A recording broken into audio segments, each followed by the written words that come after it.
Hi guys, welcome to KS two spoken English అండి. ఇందులో ఒక ఇడియోమెటిక్ లాంగ్వేజ్లో ఈ టు అండ్ ఫ్రోను ఎలా ఉపయోగించాలి, ఏ సందర్భంలో ఉపయోగిస్తారు అనే దాని గురించి తెలుసుకుందాం. ఇడియోమెటిక్ లాంగ్వేజ్లో వేరు అర్థాలు వచ్చే పదాల సమూహము ఒక అర్థవంతమైన, ఒక వివరణాత్మకమైన, మంచి అర్థవంతమైన అర్థాన్ని ఇస్తుంది. ఇది ఇంగ్లీష్ భాషలో ఇలాంటి ఒక 500-600 ఉంటాయి. అవి రోజుకొకటి మనం నేర్చుకుంటే ఇంగ్లీష్ భాష మీద మనకు సరైన పట్టు ఏర్పడుతుంది. వేరే వాళ్ళు ఈ యొక్క ఈడియమ్స్ని వాళ్ళు ఉపయోగించినప్పుడు మనం అర్థం చేసుకోవడానికి కూడా ఈజీగా ఉంటుంది.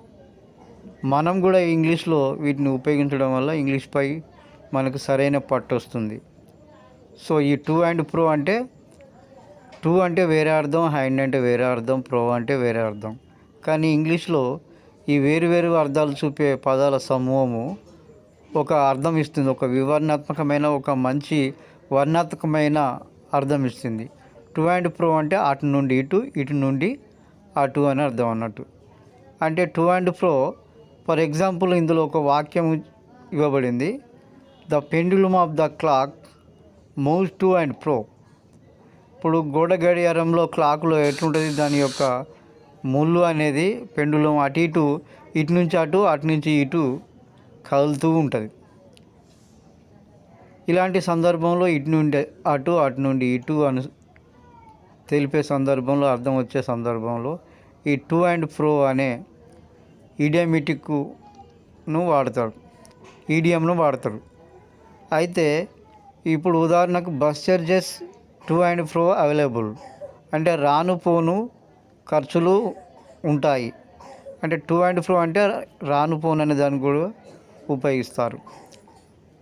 ఫ్రెండ్స్, ఈ యొక్క ఇలాంటి ఈడియమ్స్ను మనం రోజుకొకటి నేర్చుకుంటే ఈజీగా, సులభంగా గుర్తుంటుంది. ఈ వీడియో చూసిన వెంటనే మన మైండ్లోకి వచ్చేస్తుంది, మనం మర్చిపోలేము.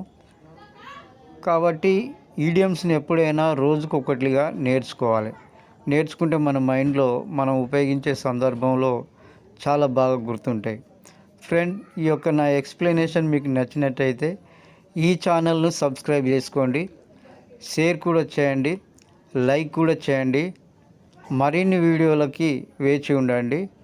ఈ విధంగా రోజుకొక ఈడియమ్ను మనం నేర్చుకుంటే తప్పకుండా ఇంగ్లీష్ భాషపై మనకు సరైన గ్రిప్ దొరికి మనం మంచిగా ఫ్లూయెంట్గా మాట్లాడగలుగుతాము. ఇతరులు